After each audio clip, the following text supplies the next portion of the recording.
Selamat pagi Oma Opa, Bapak Ibu dan saudara-saudari yang terkasih dalam Tuhan Yesus Kristus.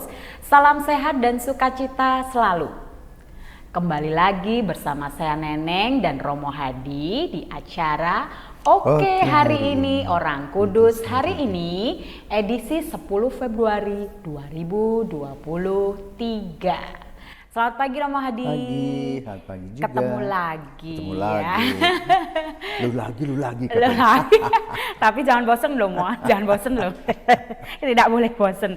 Nah, Romo, ini kita akan berbincang tentang salah satu orang kudus nih, Mo. Hari ini Santa Scholastica. Beliau juga seorang biarawati dan pertapa. Nah, kebetulan Romo, Santa Scholastica ini juga nama pelindung mama saya, Mo. Kan jadi semakin penasaran ya gimana sih ceritanya nih si Santo Scholastica ini dulunya seperti apa, kehidupan awalnya bagaimana, terus karya pelayanannya seperti apa sampai pada akhir hidupnya, Romo. Silahkan Romo Hadi. Selamat pagi saudara-saudara terkasih.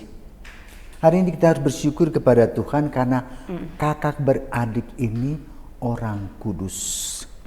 Kakak beradik ini pendiri dari dua ordo. Satu Benediktin, satu Benediktines. Bermula dari mereka sejak kecil bercita-cita ingin menjadi biarawan-biarawati, pertapa. Lalu dimulailah dengan Benediktus. Ketika dia berusia 20 tahun, dia pergi keluar kota Roma ke Subiaco. Di sana dia tinggal di sebuah gua bertapa dengan membaca kitab suci. Pokoknya menyerahkan diri seutuhnya. Tapi kemudian setelah beberapa saat dia meninggalkan Subiaco dan menuju sebuah tempat bernama Monte Cassino di Italia.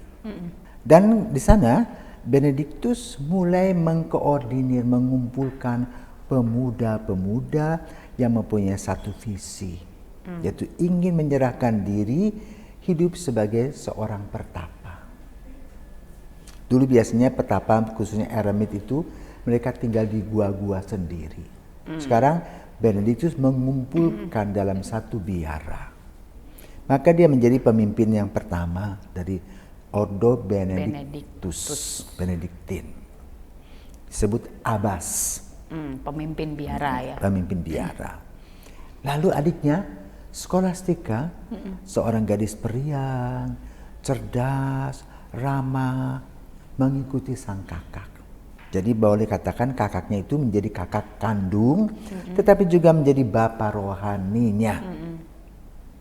Nah kemudian Benediktus mendirikan biara 5 mil jauhnya dari tempat di mana dia tinggal. Dan setahun sekali dia berkunjung ke tempat itu. Satu hari Scholastica masih merasa rindu untuk berbincang-bincang hal rohani. Namun Benediktus katakan, "Dek, aku harus pulang." Maka diam-diam dia berdoa, "Tuhan, biar Engkau menahan kakakku ini, karena aku masih ingin mendengarkan cerita pengalaman rohani yang indah." Apa yang terjadi? Hujan besar, badai. Lalu dia tidak bisa pergi. Dan semalaman mereka berdua berdoa dan bercerita tentang kasih Kristus dalam kehidupan membiara sebagai pertapa. Kemudian memang dalam perjalanan hidup Scholastica menjadi pendiri dan juga menjadi pemimpin dari ordo ini yang disebut dengan abdis. Nah, jadi istilah abbas dan abdis itu biasa diberikan untuk pemimpin para pertapa. Nah, kalau kita membahas lebih jauh lagi, abbas ini boleh dikatakan dalam perkembangan menjadi mirip uskup, tapi dia punya wilayah di biara itu. Ya. Mungkin itu kita bicarakan yang di waktu yang akan datang. Tapi sekarang kita fokus pada Santa Scholastica. tahun 2017 Ya. saya mengunjungi biara itu. Biara yang 5 mil dari Monte Cassino. Di Italia Romo ya? Di Italia. Yang namanya Orte. Kami naik kereta api, kemudian naik taksi menuju biara itu. Saya terkejut. Di sana ada 22 suster pertapa. Benediktines. Yang dulu rencananya pernah tahun 2013 mau mendirikan biara di Bali, tapi tidak jadi. Tidak jadi. Akhirnya di Kupang. Nah di sana saya terkejut kenapa?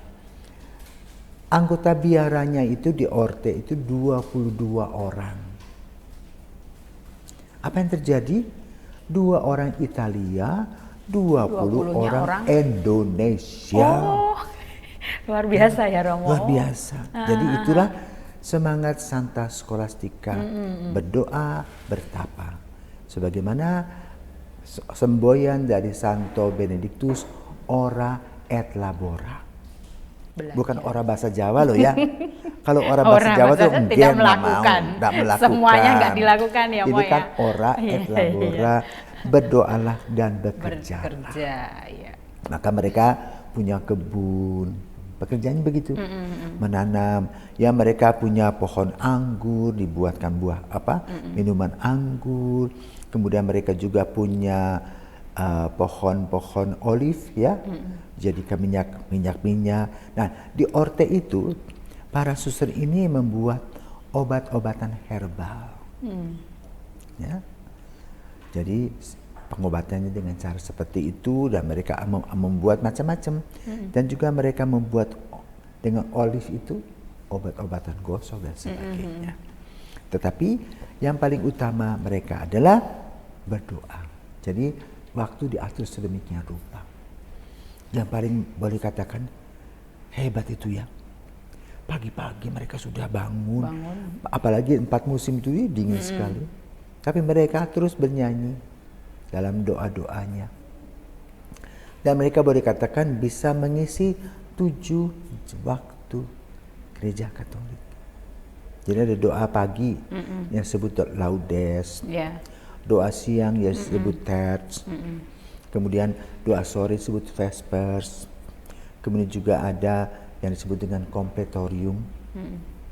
Yang dimana kita setiap malam menyanyikan lagu Kidung Simeon itu. Ada doa rosario, ada adorasi, ya, dan sebagainya. Semuanya berfokus pada Kristus dan kasih-Nya. Bersama dengan Bunda Maria, mereka berjalan sebagai orang yang berada dalam kesunyian, tapi tidak sepi, tidak kesepian. Dalam kesunyian untuk mendengarkan suara Tuhan. Dan mereka mendoakan gereja semesta, gereja universal. Itulah kekasan Santa Scholastica, mendoakan gereja ya, sebagai biarawati kontemplatif. Santa Scholastica, doakanlah kami. Amin. Wah, luar biasa ya. Merasa bagaimana ya, bahagia sekali Romo karena beliau juga santa pelindung mama saya, ya, dan juga mama saya itu penekun agama Katolik yang sungguh luar biasa Romo. Dari kecil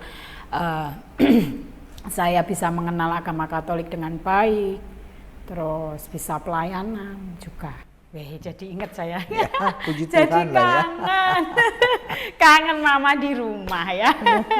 Itulah. Semoga semangat Santa Iya. Scholastica yang pintar, cerdas, tapi Iya. periang dan juga menyerahkan diri kepada Tuhan. Ternyata kan Luar juga biasa. memuji dan memuliakan Tuhan lewat nyanyian. Nah, kebetulan mama saya juga Suka nyanyi. suka nyanyi, sering kor, jadi saya dari kecil juga diajarkan pelayanan kor, pelayanan mazmur dari kecil Romo. Sehingga pada waktu hijrah pindah ke Bali tetap teguh dalam iman Katolik dan tetap melayani Tuhan Romo. Puji Tuhan ya, puji Tuhan. Haleluya. Selalu minta doanya Romo supaya Sama-sama ya. setia kita dalam mendoakan, pelayanan ya. Mo ya. Nah, Satu yang kita petik di cerita Santa Scholastica ini ya Romo, bahwa beliau itu selalu percaya banget sama Tuhan ya Romo ya. Kayak tadi contohnya pas memohon supaya kakaknya tuh harus tinggal, gimana caranya Tuhan pokoknya saya untuk mengobati rasa rinduku pada kakakku biar semalaman bisa ceritakan. Akhirnya Tuhan kabulkan. Terus yang kedua ya ini ora et labora tadi ya, bekerja sambil berdoa. Bukan, berdoa sambil bekerja ya. Ya, itu ya yang harus kita teladani hari ini pemirsa ya, menarik sekali. Nah, terus kisah akhir hidup Santa Scholastica itu bagaimana? Ya, dia meninggal dalam damai setelah banyak orang-orang ikut dia.